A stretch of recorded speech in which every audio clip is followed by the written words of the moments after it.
Live from sunny Southern California, it's the Real Life Trading full year in the making.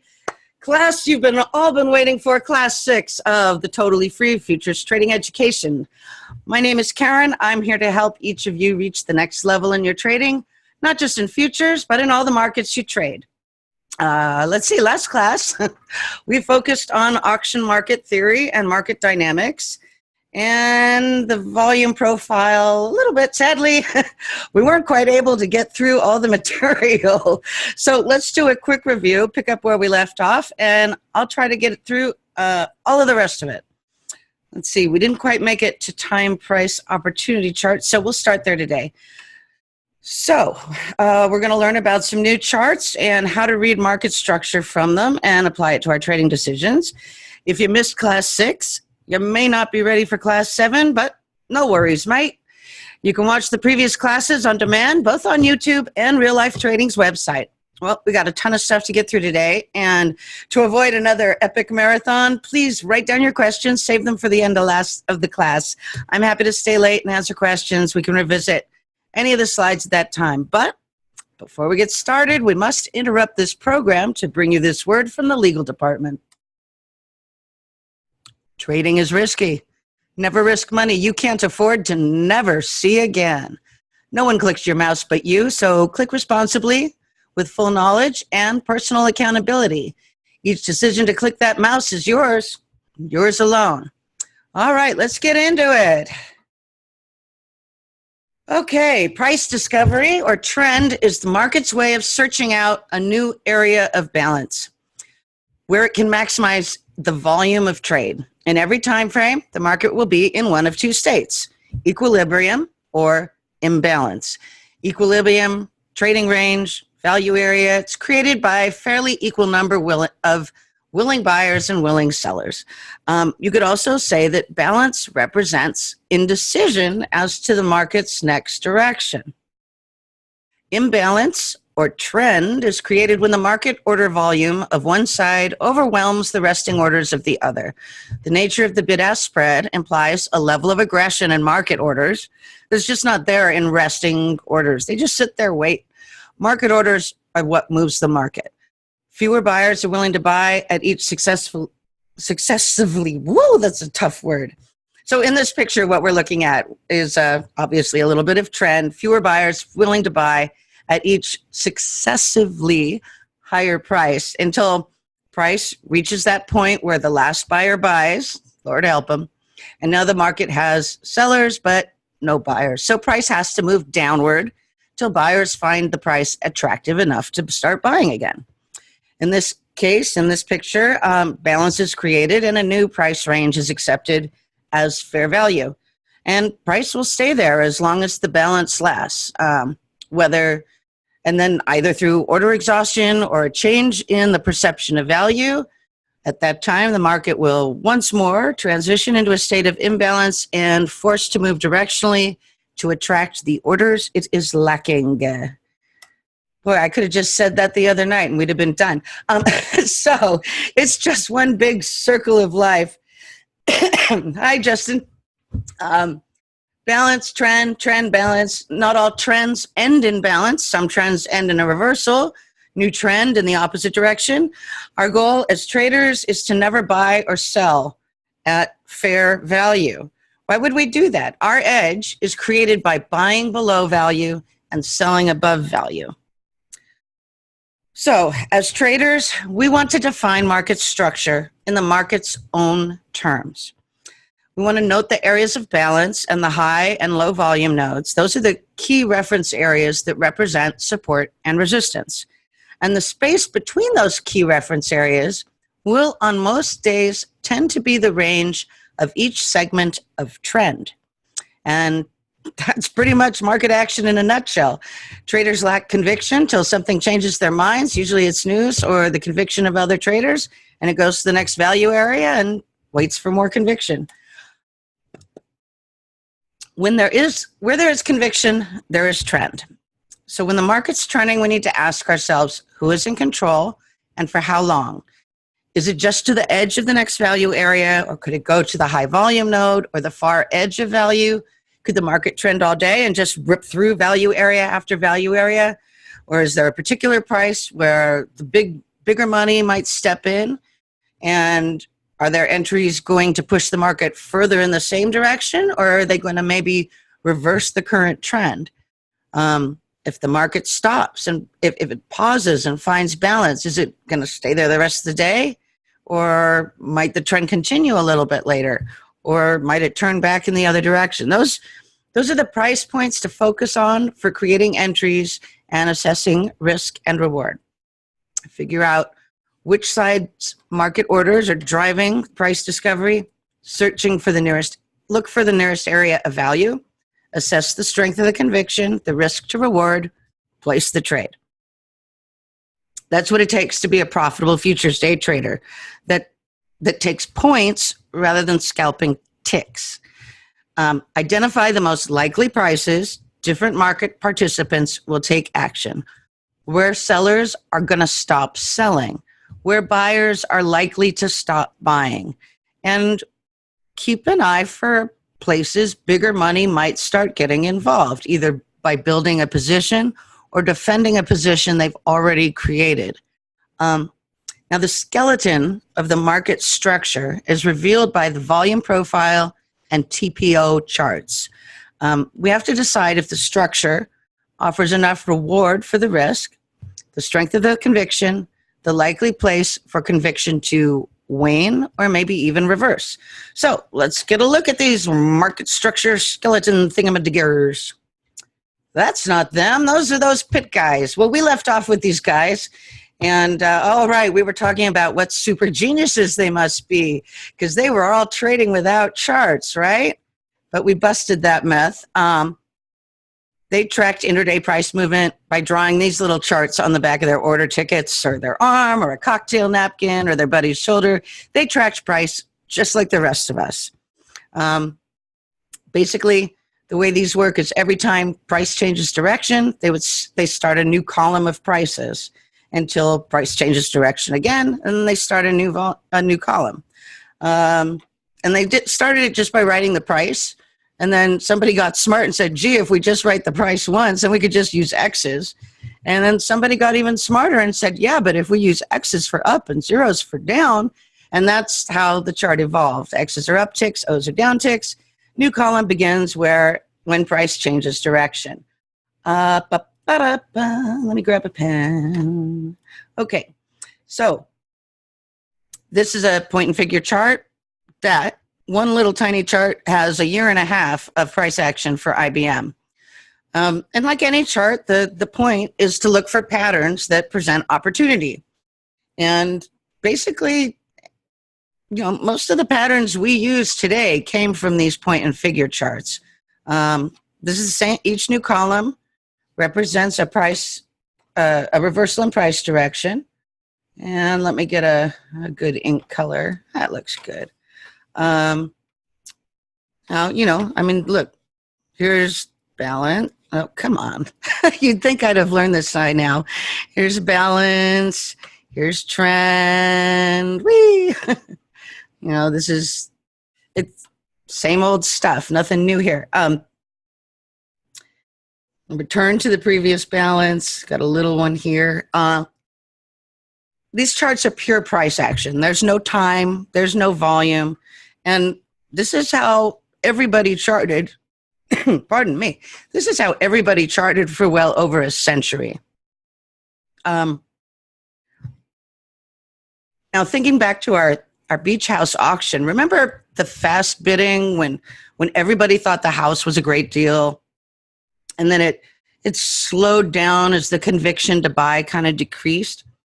Well, pit traders didn't need to track momentum or volume because they were right there in the pit. They could hear it. They could see who was making the trades. They knew who the big money traders were. They were right there at the auction.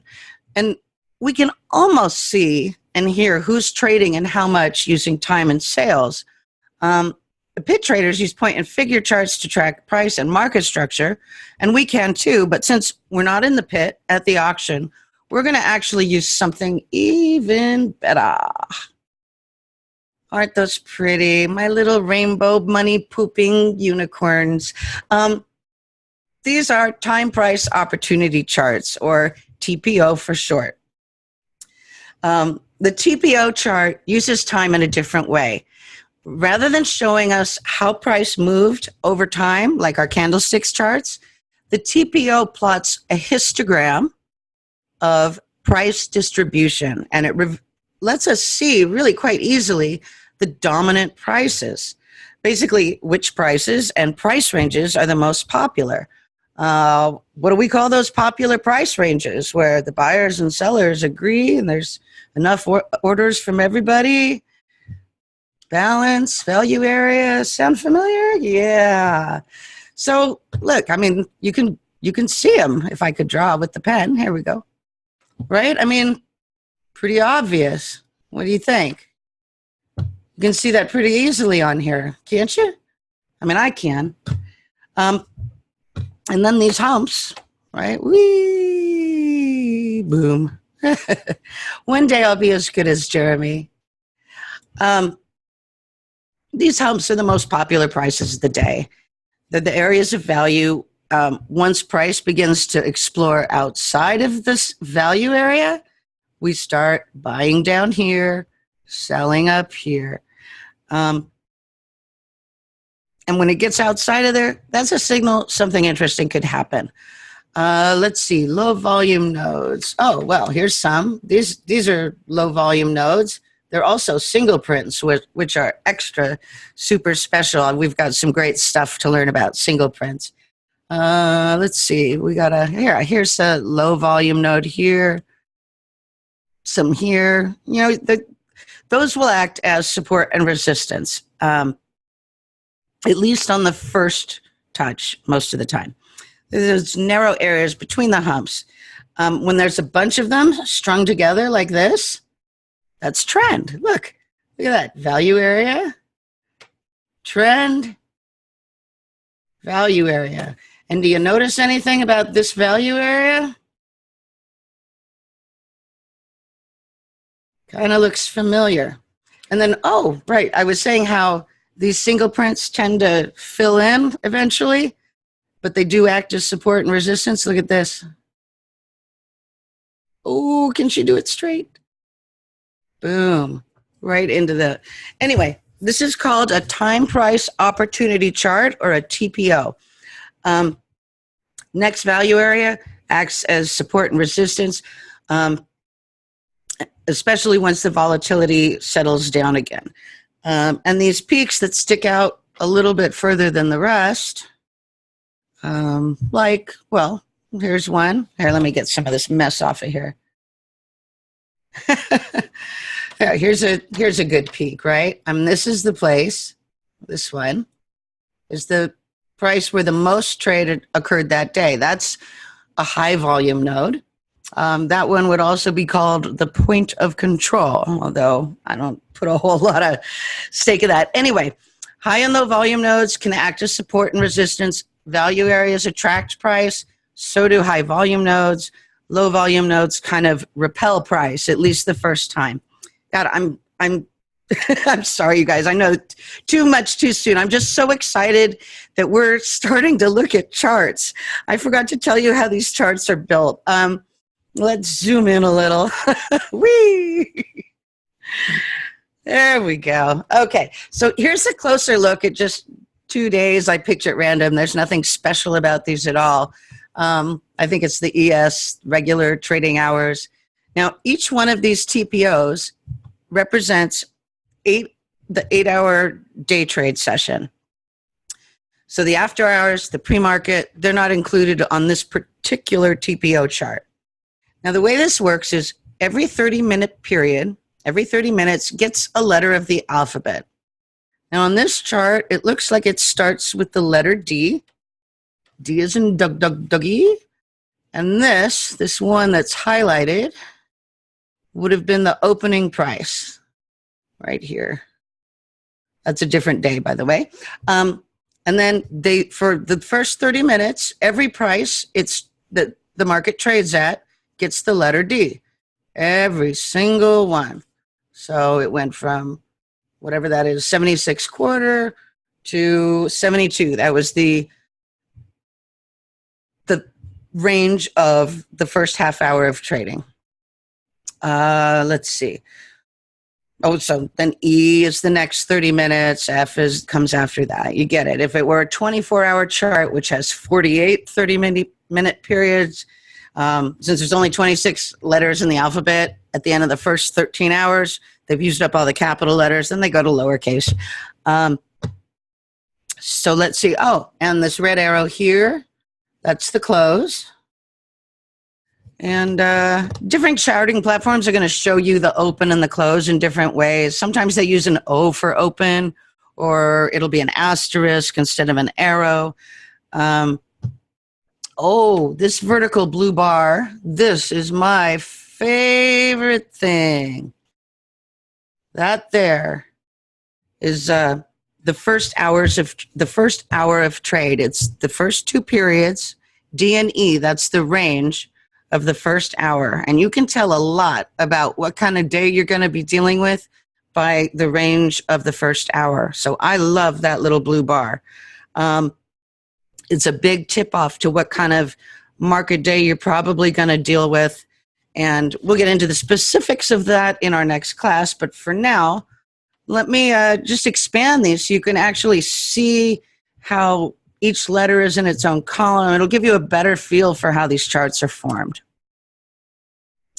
Okay, so this is the same 2 days of trade, but the TPO chart is expanded so that each half-hour period is in its own column. Now it's really easy to see, right? The Ds.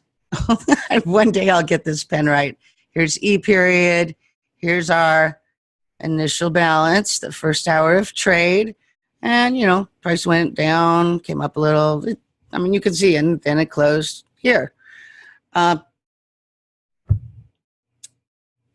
So looking at these two TPO charts, this first day, did it open or close? Excuse me. Did it close higher or lower than its open? Was it an up day or a down day? Very good, you guys. Okay, what about the one next to it? Wow, how did I find 2 down days in a row? That's amazing. Totally at random. Okay, well, that's good. So let's see. Here, looking at July 25. Oh, I kind of did this one. Tell me, what's the initial balance of that first hour of trade? How big is the range?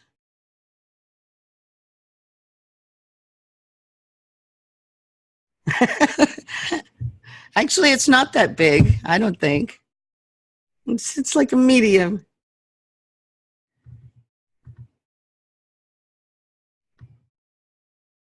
Yeah, I'd say it's around 6 points. It starts down here.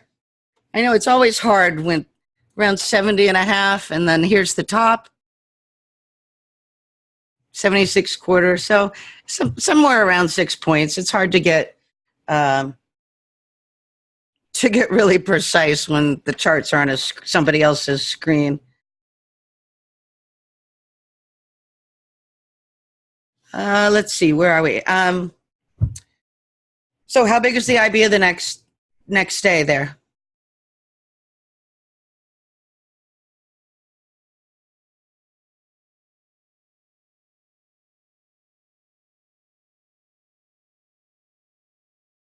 Okay, we're talking about this day here.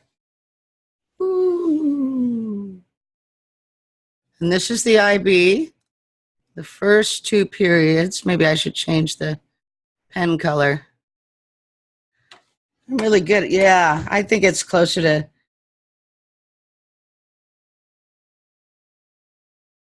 Yes, July 26th, it broke outside of the initial balance. And a lot of times it does that. That's why the initial balance is so important. We'll get there. Hang on. Okay, yeah. So around, 3.25. That's great, you guys. Now, there's a couple of other valuable little tidbits you can get from TPOs. I mentioned single prints, and those are prices that are only visited during one of the half-hour trading periods. They're also known as low volume nodes. And, you can think of it two ways. It's trend, or you could also think of it as like an unpopular price. Nobody wanted to trade there, and it's an area that price was instantly rejected. And those tend to act as short-term support or resistance. Now, if you were looking at a candlestick chart, let's get rid of all this junk. That's enough. Okay. If you were looking at a candlestick chart, this here, that would be a selling tail. Excuse me, a buying tail. It would be a buying tail. And this one probably would too, because we closed up here. The same thing here. We went up. So now the actual letters that are there in the TPO, they don't really matter. Some platforms will let you use blocks.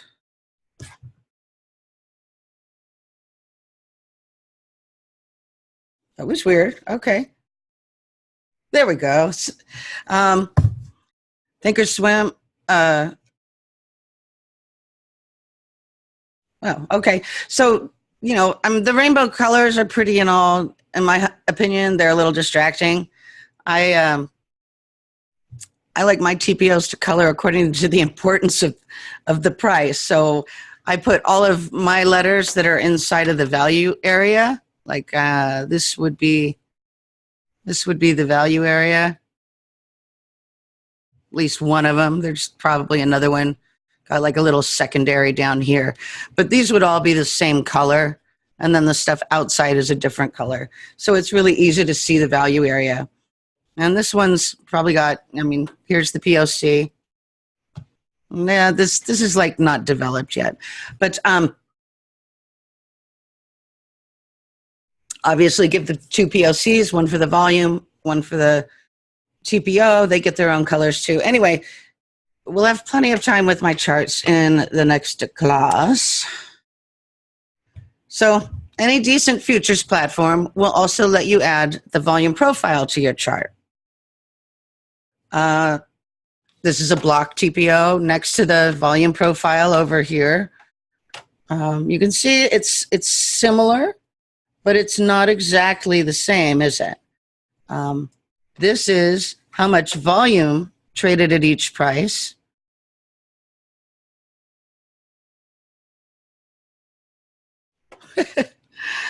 This is price. This is price and how long or what time periods. Anyway, each charting platform, some of them will let you do this green and red thing. I don't use it green and red. It drives me crazy. And some platforms will let you do it. Some don't. Each charting platform has its own pros and cons. I have yet to find one software package that does everything I like, everything I want it to do really well. I run 2 or 3 different platforms all at once. So far, all the charts I've shown you are from Sierra Charts. What can I say? It's my platform of choice right now. Great data, and I want the best, and I want this is a job. This is what I do. I want the best tools I can use. I'm a craftsman, and I'm gonna get the finest tools for the job. I'm happy to pay a small fee for it. Let's see. More complaining about Thinkorswim. Anyway, I sincerely recommend that any of you who choose to trade futures realize that your livelihood depends on the quality and timeliness of your data. It's worth every penny to get the fastest, most reliable data stream available. That said, let's move on to a familiar fee-free platform, Thinkorswim. For the very last time, this is the Thinkorswim version of the time price opportunity chart. If you want to find it in TOS, they call it monkey bars. And I don't know, in my opinion, it's really difficult to see. They give you the option to highlight what they call the playground. I think that's their idea of the value area. But if you look at it, it gets thrown off. I think it's too focused on math and doesn't have enough logic in it. because technically the value area is 70% around the point of control. But, you know, obviously there's the point of control here, but I mean, there's a secondary value area up here. Here's the point of control. Here's the value area, but look at all this. That's a lot of trade above. Anyway, Toss, you can add a profile, volume profile to these charts too. Ta-da! Imagine a mirror placed right in the middle there, and you can see how volume profile and the monkey bars are similar, but not the same. I don't know, with Toss, it's just insanely easier to see the volume profile. That's Toss. So let's ditch Toss's monkey bars thingamadoodah and switch over to the volume profile. Let's see. And that's slightly different from the TPO, which is why I use both on my charts. This is the volume profile study from Toss. You can notice that now it's facing the other way. Big deal.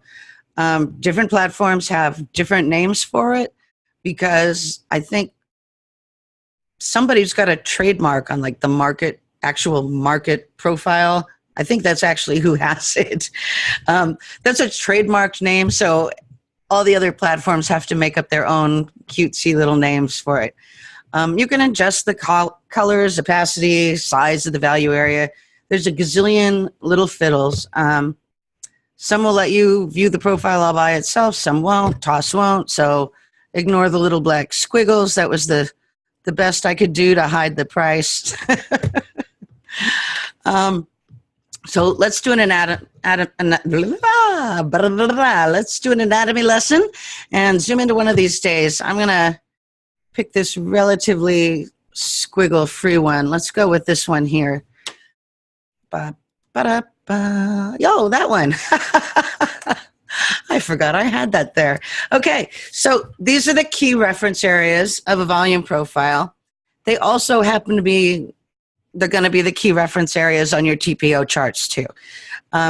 This highlighted area over here in yellow, labeled value area, that's the value area. Now, I don't trade in this area at all. Why? Why would I? That's fair value. There's no edge to buy or sell in there. If I'm looking to buy, I want to buy below value, right? And if I'm looking to sell, we want to sell above value. There's no trade in here unless the distance between the top and the bottom is like at least 6 points. Yes, buy low, sell high, buy low. Anyway, so here's the high of day, low of day, and every single one of them is going to have a different color scheme. You can change them, you know, the whole thing is your volume profile. Volume point of control is going to be the longest one of these pieces of histogram. Obviously, if you look over here, you can see that this one is the longest bar. That's the one that had the most trade that day. That's what makes it the volume point of control. It is the highest volume node. Sometimes there's 2, sometimes there's 3, sometimes there's a bunch of them and they're all the same length. You know, nothing's exact. We're trading. If it was all perfect and exact, you wouldn't be here tonight, neither would I. Anyway, when price breaks out of these value areas, it can signal the beginning of a trend. But remember, before balance breaks, it does what? Yes, the developing value area will move throughout the day. We'll get to that. Before balance breaks, it tests, right? We went over that, was it? Yeah, Tuesday. Remember that chart we covered in red and green boxes and how price would just go just a little bit further to get that extra couple of sell orders or buy orders from the stops. So when price first starts to break out of a value area, it's going to test above and it's got to clear out these stops so that this area truly doesn't have any more sellers. Same thing when it comes down here. It's going to clear this out. It's going to take all those orders and use them. then the next time, if nobody's added to it, it can break out. But you got to be aware as they do add. So we'll get into how to determine if a breakout is a real breakout or if it's a fake out. Anyway, value areas attract price action because these are the price ranges the market is its most efficient. So to oversimplify it all, price trades within the value area until it breaks through one side or the other. Most breaks are caused by order exhaustion or new information. Honest breaks on the first attempt are rare unless it's a trend day. When it does legitimately break down or rally out, price will probably continue all the way to at least the nearest edge of, the next closest value area. But you've always got to be aware, how will it make it there before the closing bell? Sometimes it'll sit in the same little rut for hours and hours and hours, and in the last 10 minutes it makes its move. And can you really? I don't trade those. Let it go. Anyway, now depending on the type of day, the price might bounce off the other value area, or trade near it for a while and then trade into it to the VPOC or the TPOC, right? The points of control. Or it might just rocket right through to the other side of the value area. A lot depends on which instrument you're trading and the kind of market day that instrument is having. And that's a subject we'll get into in the last couple of classes. But speaking of...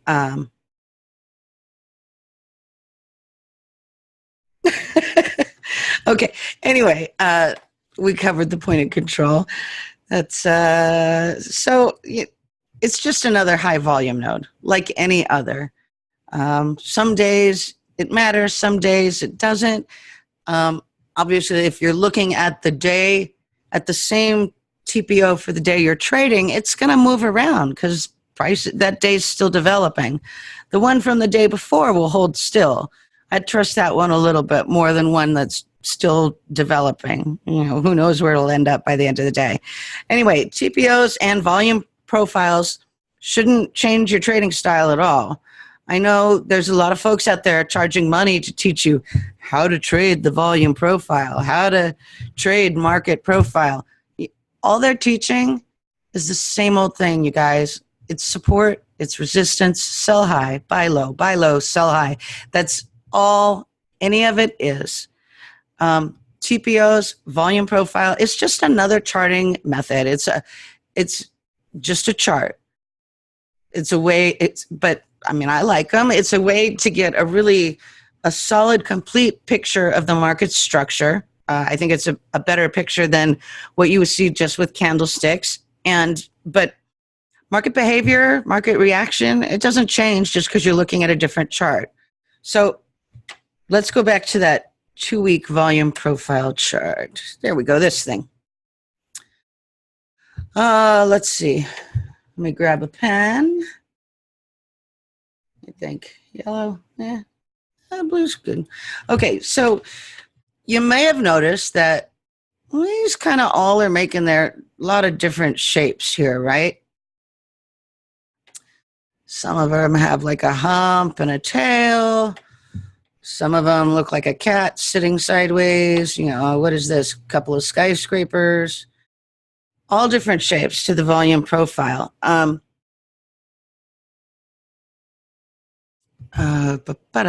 Anyway, each of those humps, intraday value area. And when a bunch of them line up like this, that's a pretty strong value area right there. You can see we tested above it. We had a little breakout, but it fizzled. We had a breakdown. It fizzled. My guess is the next move out of this area is going to be that way because it's a bull market. So let's see. Yeah, so, wow, I just went off on my own tangent. I have no idea where my notes are. Anyway, when a bunch of those intraday value areas line up like that, that's a area that market has been consistently successful. So that value area is stronger than like one of these down here all by itself. This is like a lonely guy. This one, this is pretty strong. And because of that, it'll have a stronger attraction for price to return to it rather than some of these less successful areas. You can see that price tried this to come back into this area and it got rejected and sent back up to the happy value area. And let's see, the high volume node is the most obvious place in the next value area to try to reestablish balance, right? It came down to the high volume node. It tried for this one. If it had balanced it, and it did a little bit, it would have been between, it would have rotated around that high volume node, that old point of control, because it's a virgin. Nothing had touched it before. Anyway, the value, high volume nodes are prices where the most trade is transacted. So price is naturally drawn to those again because the market was successful before. Maybe it'll be successful there again. And if you think about it, it kind of makes sense. I mean, the purpose of the market, facilitate trade, more transactions, more successful. More transactions will occur when the buyers and sellers agree the common perception of value. So the market wants more transactions. So where's the market going to go? Where the most buyers and sellers agree on value, where the most buyers and sellers agree, the price where the most trade occurred, high volume nodes, that's that price. I've even heard high volume nodes called price magnets. It's not really the process at work, but it helps you to think of high volume nodes as magnets. It's cool. Think of them that way. So if a high volume node is where the most trade happens within a value area, what do you think the low volume node is?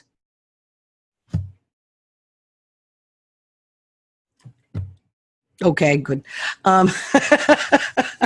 Yes, exactly. Low volume nodes are unpopular prices. So when price action reaches a low volume node, what kind of reaction is most likely? If high volume nodes act as magnets, what do you think low volume nodes act as?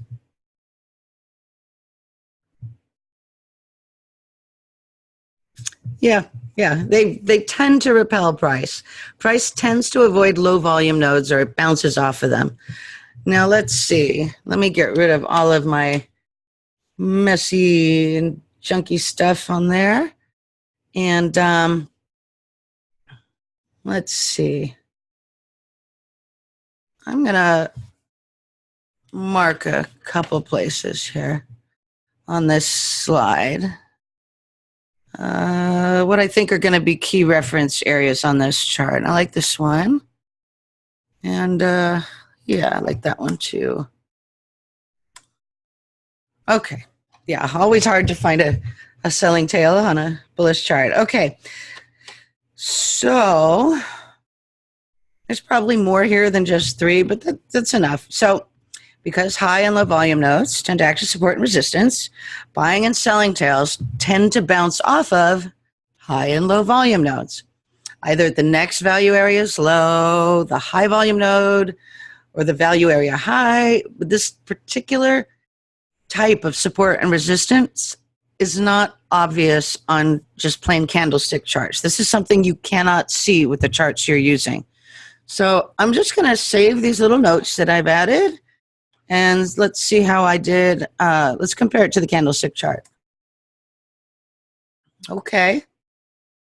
So here we are with all the tails. Those marks are still there. So looking at this chart, do you guys see any obvious reason for those particular reversals? I don't know. You might have caught this selling tail short. Let's see. It would have, yeah, you know, I think at resistance almost, it would have been reactionary and wider than comfortable stop.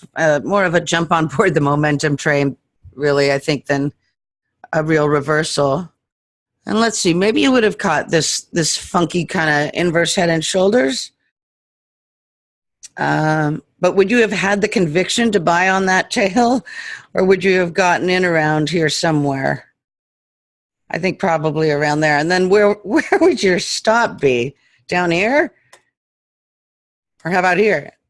Um, no way, Jose. Anyway, even if we use the tighter stop, that's too late. We're practically at the primary target when we get in. So the risk to reward wouldn't have been good. I don't think there's a trade there from the candlesticks. So maybe you've got an ESP. You would have caught both of those trades. What about this one over here in the yellow circle? That's in outer space. Why in the world did price go there, stop, and just reverse? Anybody see any reason on this chart for price to stop and reverse there? Anything? No? If you were short, would you have known that was the place to get out? Or if you missed that down move and you saw this, let me grab the pen. You saw this tiny little balance area right here, right? What would you have thought? You'd have thought maybe, oh, that's going to roll over and continue, right? If you looked at this balance area, would you have gotten long or would you have gone short? It's a previous support and resistance? Where? What, way over here behind this? This voids it. Anyway, let's ditch all my scribbles again. We'll combine our new volume at price chart with our old friend price over time. We'll keep all these marks on the tails for reference. And let's see. I'm hoping this will be an aha for a lot of you. And you'll understand a little more about why some trades just keep going and others just seem to stop in weird places. And you'll see the value of volume profile charts and TPOs. Here we go. Okay, so here's the value of adding volume profile to your charts. Entries, targets, reversal points that, you might have seen them on that candlestick chart, but they weren't really obvious.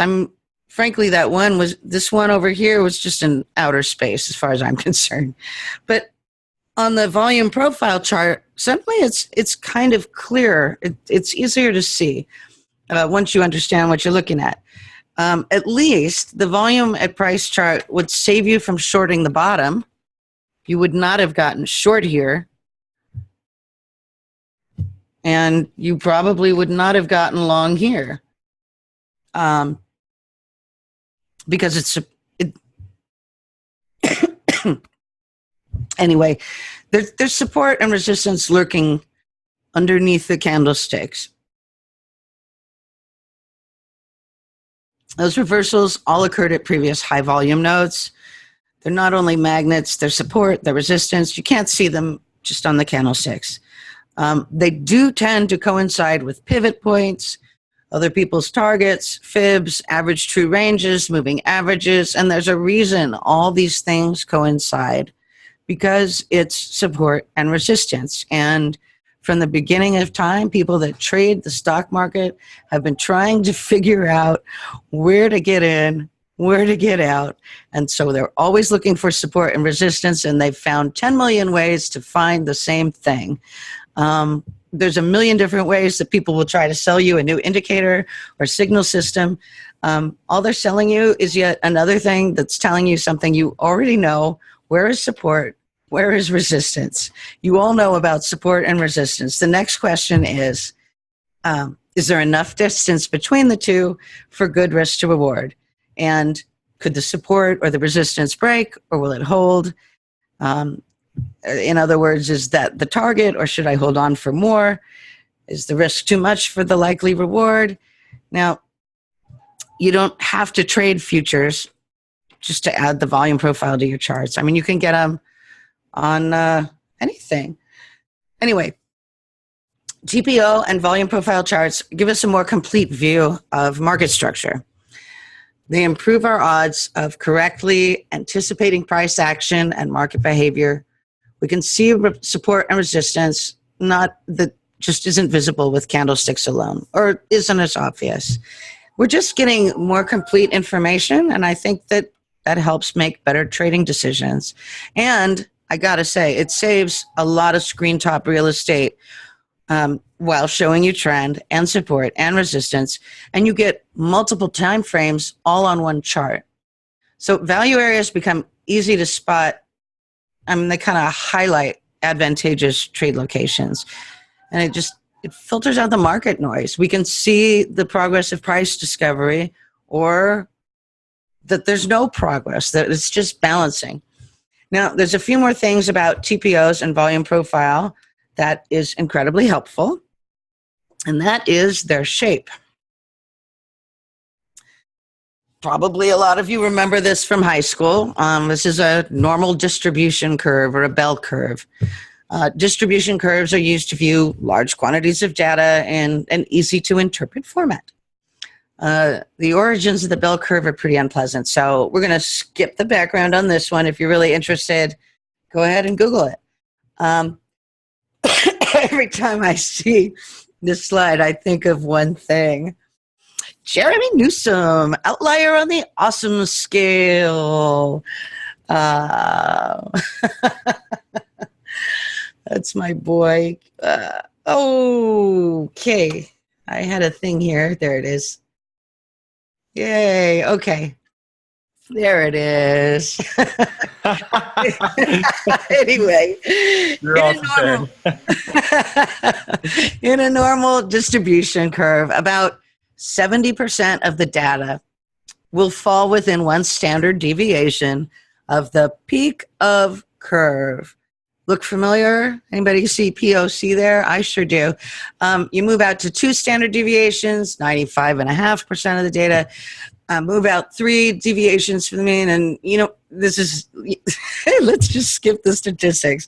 And I'm guessing you guys are getting a feeling for where this is going, but before we get there, not all curves are normal, meaning they don't have to form this perfect bell, this Gaussian shape. Some of them are skewed, a little slanted to one side or the other. They want to be normal, but they're different. Anyway, have you ever had a class that was graded on the curve? Well, this is what the curve was supposed to look like. But, grading on the curve caused some problems because the data didn't always fit. Like, say a teacher gives a quiz and most of the class only gets 1 or 2 of the questions wrong. But so if somebody gets 3 wrong, they get an F. Well, or, maybe the test was too easy. It wasn't that one student deserved an F. Anyway, so that's the skew. Maybe the teacher's really good, or maybe it's a terrible teacher. Maybe it's a great class of students like this one, or maybe all the students are mentally challenged. In any case, there's alternate explanations for things not falling into a normal distribution. So what's the point? Well, normal doesn't mean perfect. The data might make a perfect bell, but it doesn't have to. That said, let's get to what you all know is coming. And I'm trying to keep an eye on the time here. This shape remind you guys of anything? Probably something like this. Yeah. Pardon me. How about now? These pens are so fiddly. So the TPO chart and the volume profile, they're both data distribution curves. Ooh, I'm getting better at this, she says as she draws off the... Okay, anyway, because of that, there's some cool statistical kind of stuff that we can use and information we can glean from the shape of these curves that'll offer some hints about price action. I think that's pretty cool. They're just hints. Don't take it as the written in stone. But well, let's start with this. Here's another curveball. When a market auction forms one of these normal bell-shaped curves, the auction's mature and ready to move on. So which of these 3 auctions looks mature? This blue one at the top, this blue one here at the top, this red one in the middle, or the green one on the bottom? Yeah, I agree. The red one in the center. Okay, now this one's a little trickier. This TPO chart over here. This page. Is that auction mature? What do you think, guys? Hey, I can make this a little easier on the eyes. Let's do that. There. Is this auction mature?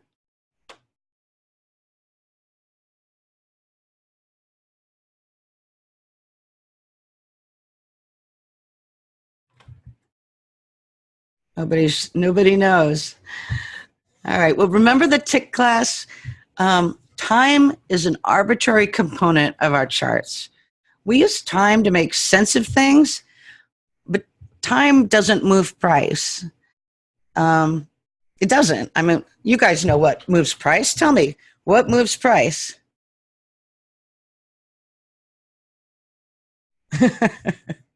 It was just too, yeah, supply and demand. What I'm looking for is market orders. For price to move, market orders have to eat up the passive resting orders. That was from the last class, and if you didn't get it all, I don't blame you. It was a long one. Anyway, the continuous double auction of the futures market is not constrained by time.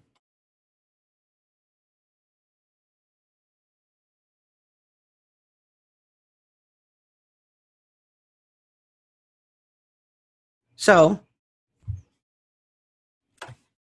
try not to let something arbitrary like time constrain your ability to see what's going on. That there is a pretty mature auction. It's ready to, I think it's ready to move. There's only a few platforms that'll let you split and merge profiles like that, a Sierra market profile, but at least know that, yes, you can merge the charts into one. It's one big, long auction. Just because the day ends doesn't mean like you're starting a whole new thing. If it's still in the same price range, it's the same auction. Until it moves out of that value area, it's not done.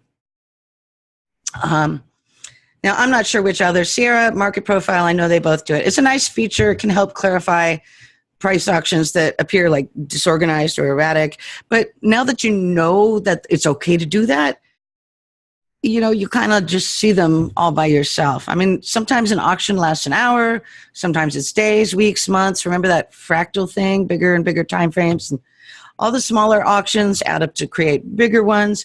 So, you know, give it a try.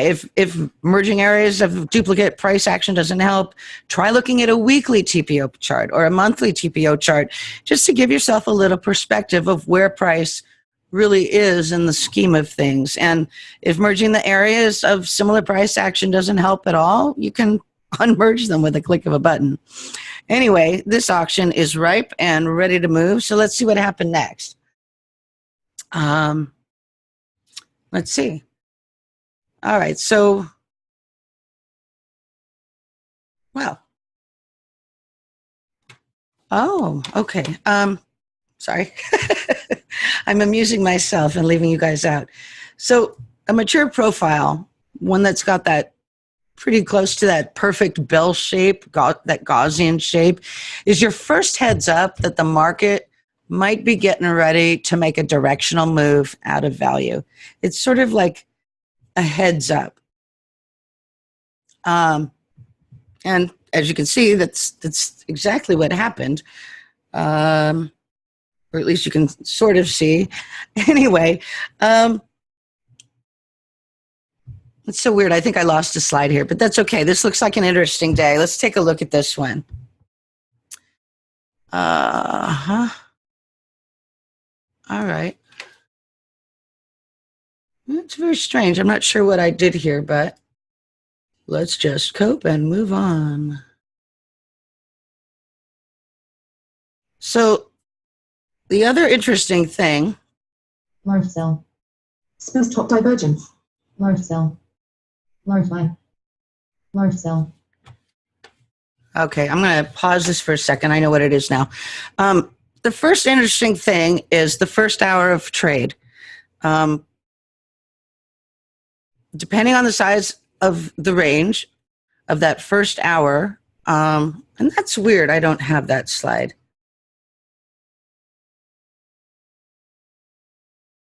Huh, just vanished on me. Okay, anyway, so this auction's mature. Where's my pen? Don't you love it when everything goes exactly the way you planned? Okay, so this auction's mature. Price is ready to move. And we know it because we've seen that this auction's mature. We saw it last night. The market closed. So what we want to do when we see this shape is look around for the nearest supports and resistance. Where are the point of controls? Here's one here. Here's one here. Look for the value area, highs and lows. Here's one. I should use a different color.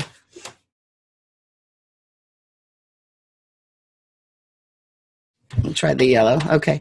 Here's a value area low. Come on, pen. Value area low. It's better than squiggles. Let's see if it goes this way. Well, I can already see which way it went, but well, here's the other nearest POC. Here's the other value area high. All right, so it's going to break this way or this way because this auction's done. There's no work left to do. That's about as perfect as it gets. So price is going to trade out of there. And it just so happens it not only traded out of there, it gapped down overnight. Price, this was the close over here, this red arrow. And it looks like price is opening right here. So there's a couple of things you can do depending on how brave you are. I know some people who just go down and every single logical place of support, they put in a resting order. They put a stop 2 points behind it, knowing that one of them, they're going to catch the knife and score big, and it's going to cover all the losses. I'm not a huge fan of that. I prefer to just to wait and see just a little bit more, and at least wait for the IB to form. So let's get our IB here, and then we can make some more decisions. And let's erase all the ink on the slide too. Clean things up. All right, this might be loud, so you can turn down your volume, have your volume finger ready to hover. Large buy. Large sell. Large sell. Large buy.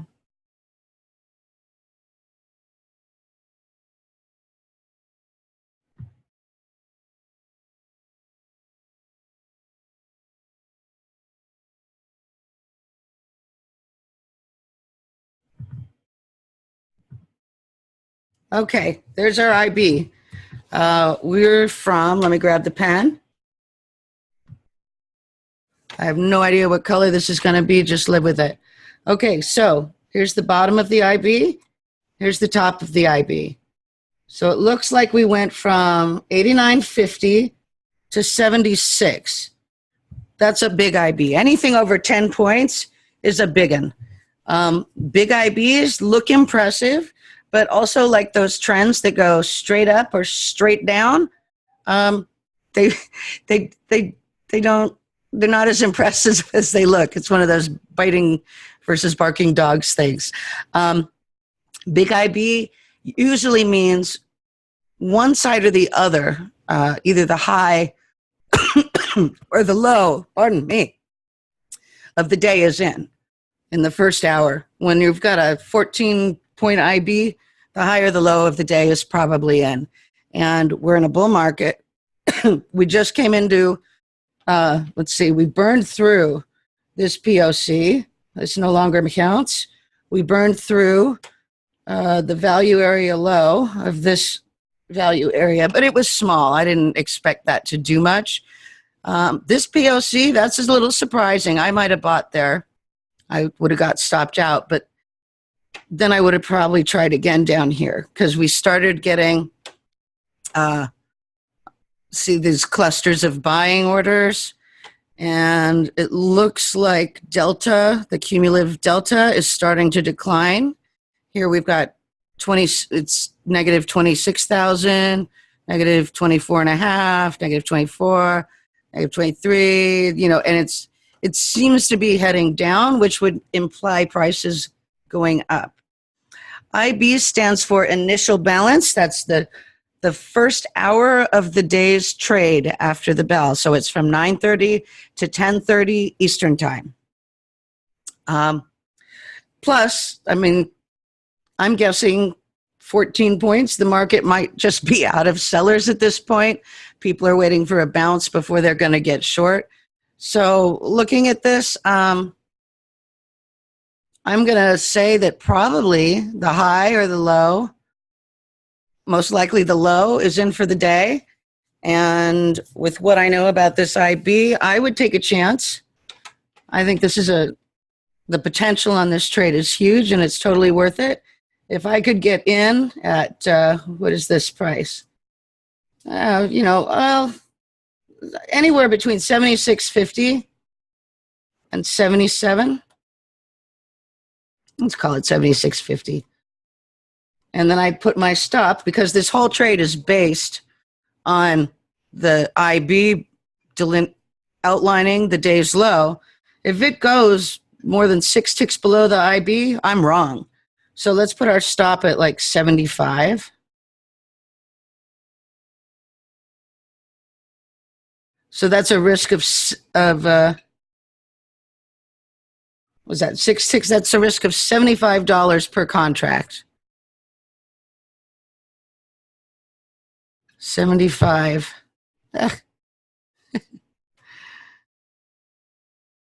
Per contract. Just remember that's per contract. I marked them off because they're obsolete. No, they don't have value later or tomorrow. They're dead. Once price plows through them like that, all over. Game done. Okay, so $75 worth of risk per contract. And since we've burned through all of this, if price does come up, and with what I know about giant IBs like this one, and what you will all soon know, I'm going to put my target at, let's see, I could just put it right here at the IB high. I could go for this point of control right here. That's probably a pretty logical place, but I don't like this notch. There's this little notch right here. So I'm going to go for this secondary high volume node. We'll call that 90. So my target is 2390.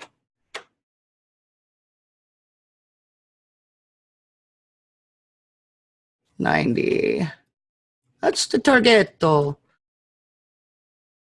And if we get there, that'll be, what?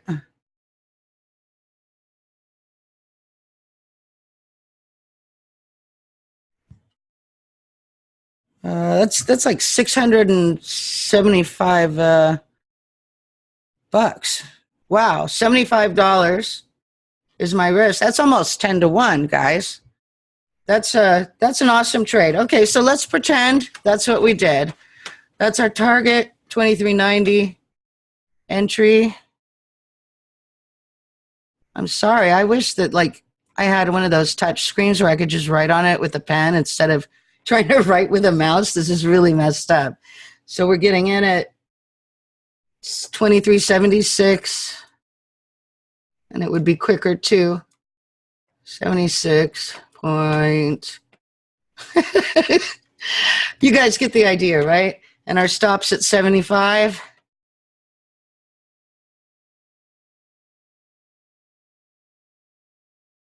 Oh boy. All right, let's see what happens.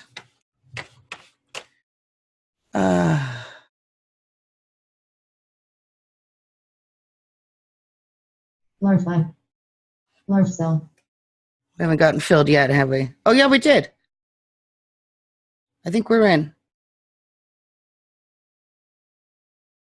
Large buy. Spoo's top divergence.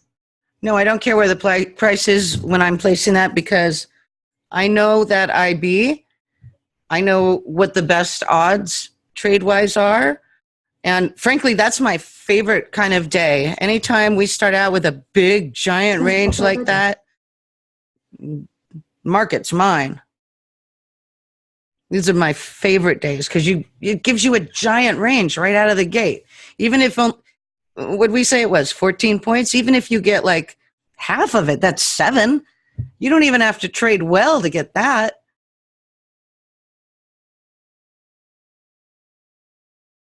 Oh, these big IBs are the best. And it can only lead to like a couple types of market days. These are my absolute favorite. The only problem is once you learn to trade these really well, trend days become hard. But considering you only get trend days like, I don't know, 10, 20% of the time at the most, the other 80 or 90% you're making money, so it's okay. Come on, baby, get up there. Okay, now let me show you something. Some of you might be thinking, we're in trouble here. Smooth top divergence. Right? I mean, you look over here at these at the 15-minute candle. Oh, I circled that already. It looks like we're pulling back and like it's going to fail, right? Here's something I want you to just take a look at. This is why I would stay in the trade as soon as I get the silly pen again.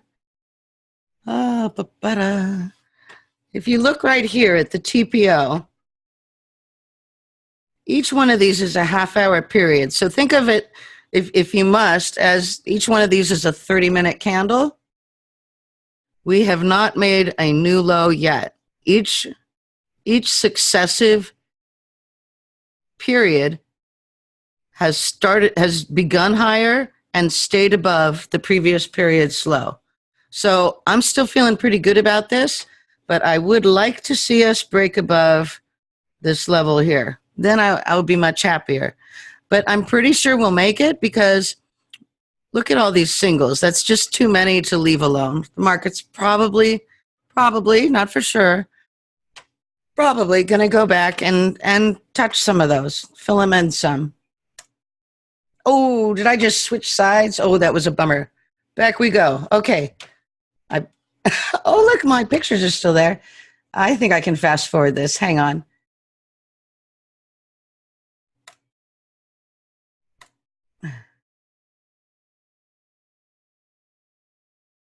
Large sell. Oh, come on. Smooth top divergence. Large sell. Large buy. Large sell. Sorry, guys. I didn't mean to switch the slide. Large buy. Large sell. Large sell. Large buy.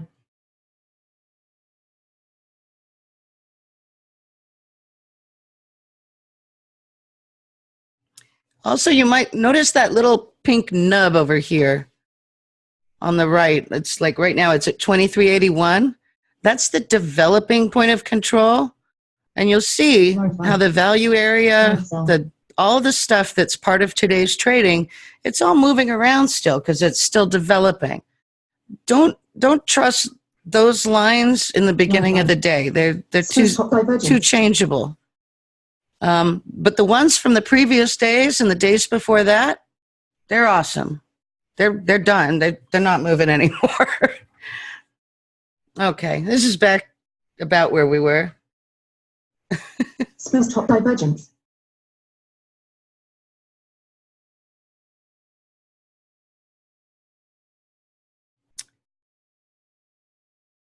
So we're having a little trouble at the previous week's low.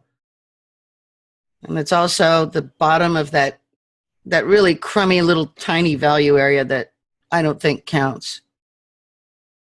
It was just like a bridge, and then it went back to close up the singles. And it's overlapping. It was just let's see. All right, now the delta is, delta's trying to scare us out, but we haven't made a lower low on the TPO, so it's okay. I mean, if we were really nervous, we could move the stop up to maybe a couple ticks below the G period, but I try not to do that. I try to just leave it. I'm risking $75 per contract. Smooth top divergence. I'm not going to cry if I lose that. I'd rather Smooth top take the divergence. whole ride. Smooth top divergence. Smooth top divergence. Smooth top divergence. Large buy. Oh, did I hear large buy? Oh, and look at what that does to price. Look at it go. Anyway, that's what those little blue and yellow dots over on the 15-minute chart, that's the black background. And it draws a line across to in red or green, shows me if they were buys or large sells. So I can see where people's stops are. Or at least have a very good guess. Are we out yet? No, not yet. It's going to take all day, isn't it? All right, we're up to yesterday's top divergence. Regular trading hour low. Not surprising to find a little resistance here. Everybody always thinks they know where the top is. And it's, it's sort of a logical place, sort of. It's a previous point of control, but it's a dead one. This is just traders thinking that's the spot because they haven't gone to our class. Okay, come on. Well, we made an equal low on those two periods. Oh, but now we're making a higher high. So no worries, mate. Large buy. It's all good. Look at this. We're almost back to the open. Divergence. Oh, she's making it hard on us. Smooth top divergence. Oh, this is somebody's going to put a big buy in here soon. They're scaring out everybody. They want to pick up more contracts.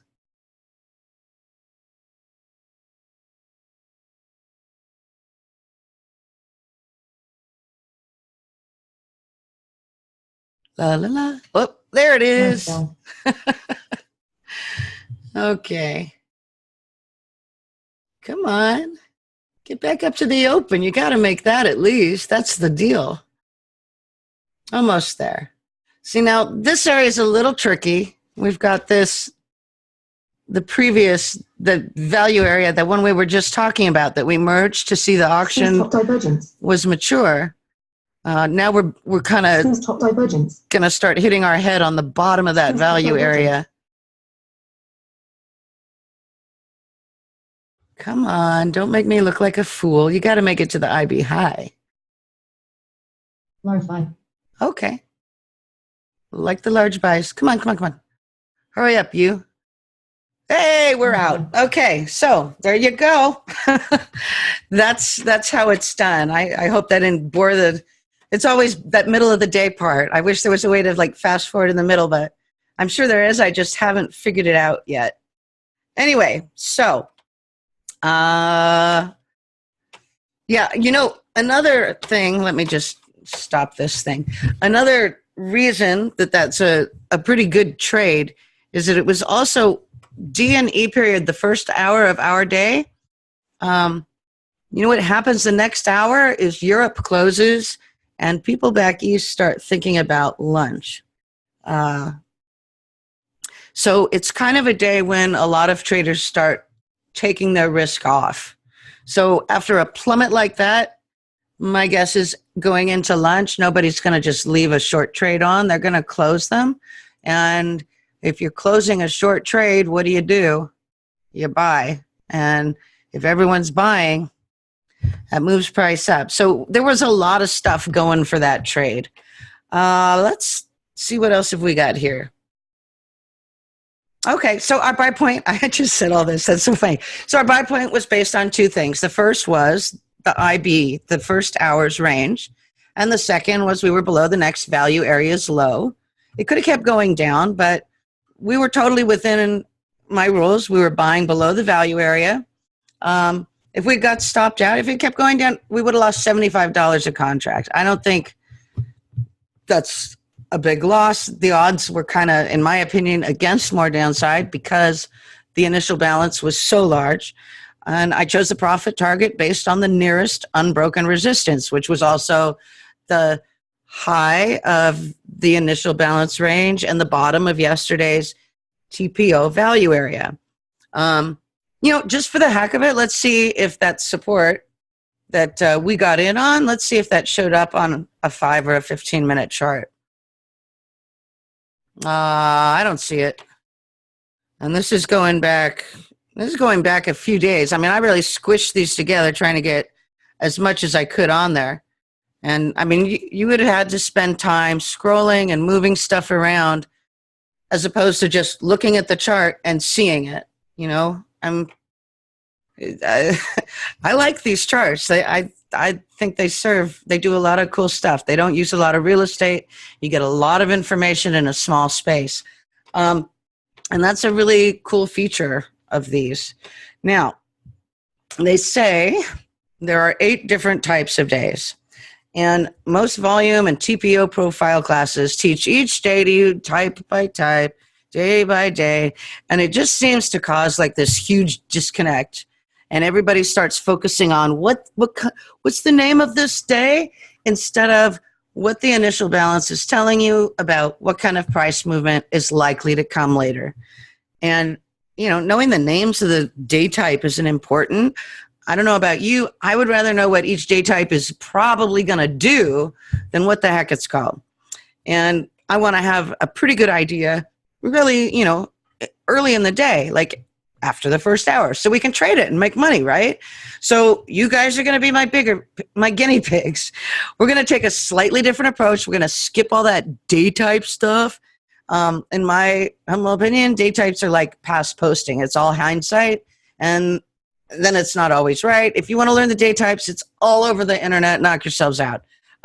Our time together is precious, and I don't want to squander it, and I know we're getting late, so I'm going to wrap this up really quick. But I will share a quick example to show you why we're not going to bother with day types. Okie dokie. B profile shape, the official version, and for the record, we're looking at April 28, 2016. I'm pretty sure it's the ES Minis. B profile days are supposed to be profit-taking days. The longs are closing. Great. You know, sometimes we're lucky and the first period forms the top, single prints in the initial range.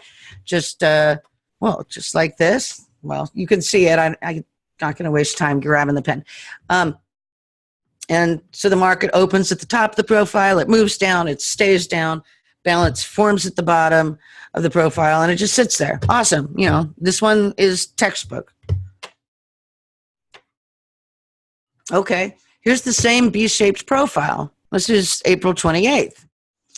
And here's a different one. This one's from May 5. See them next to each other. The theory says B-shape is created by profit taking. But it's not the only way to create this B-shape. Let me expand the day and I'll show you how this one was formed. It's buying at the end of the day. Is that profit taking? No. Everybody's getting long into the close, but it made the exact same shape. So, you know, what does it matter? I don't think that you know, you want to learn the names and what they mean, knock yourself out. But when the same shape, I mean, look at these two for Pete's sake. Look at this thing. They're identical almost. The only difference is one closed up here and one closed down here. And one goes, they're mirror images. So personally, I don't think that stuff matters. What matters is the IB. The initial balance is what counts. We're going to skip this stuff. Anyway, so forget about it. Let's let our learning evolve just like the trading day. We'll start with the initial range. We'll move on to the initial balance and so on. I mean, shouldn't our analysis of the trading day evolve as the trading day evolves? Wouldn't it be better to keep our trading ideas flexible and adaptable to what's happening in front of us, to the auction process and how it's changing through the day? I mean, I think so. Anyway, we're going to start with the IBs next class and learn this stuff using the same process of elimination we would use to analyze a developing day. So let's forget about this stuff. So, guys, we made it. I tried to get through it in a decent amount of time. It was a lot of information, I know. How are you guys feeling? I mean, you think that TPOs and volume profile charts might be helpful?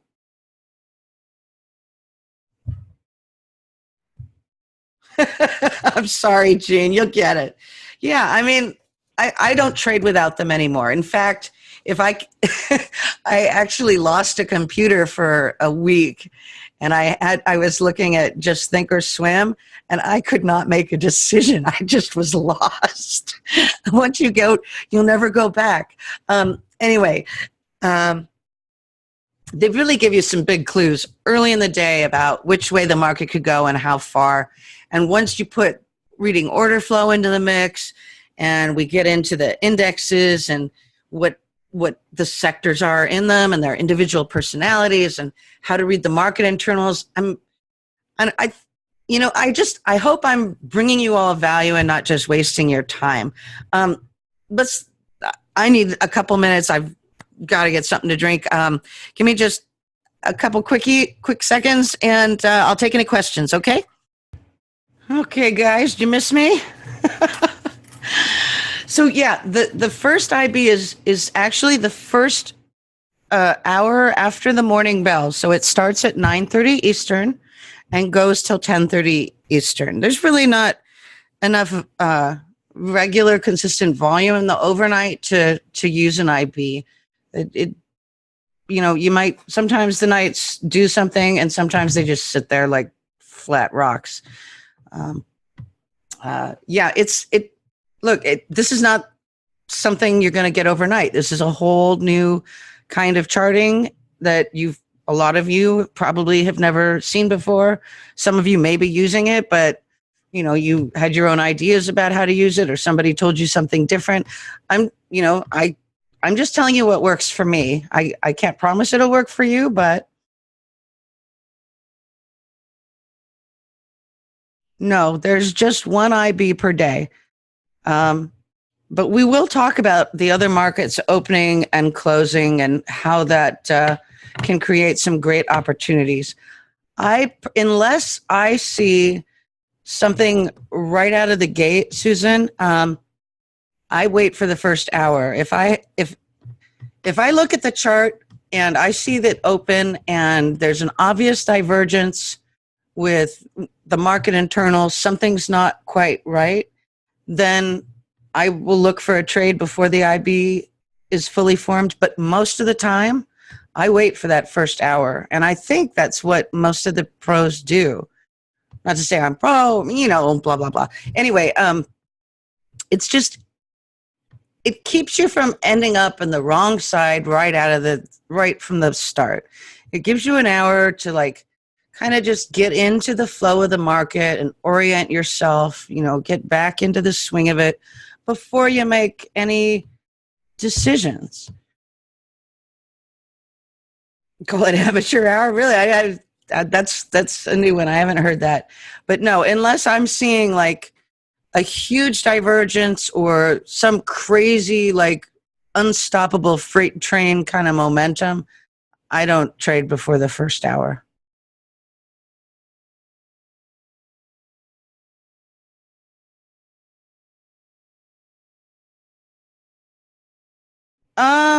Robert, I got to tell you, I'm not a gap trader. I know you guys do a lot of gap trading. That's like your bread and butter. And from what I understand, you guys are doing great at it. For gap action. For me, the IB is more of a structure element than a sentiment element.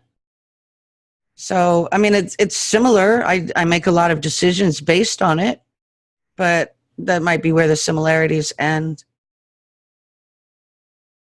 All right. Well, like I said, yes, exactly. The IB sort of defines the playground, or at least lets you know where the playground might end up. It gives you some hints. Nothing's for sure in trading. All you can do is keep your risk reward in a positive expectancy, and hope for the best. As long as you win half of them and you keep positive expectancy, you're going to be okay. But it's certainly more fun to make a whole pile of money than not make a whole pile of money. Any other questions? You guys good? You're welcome, Brock. Yeah, Gene. Yeah.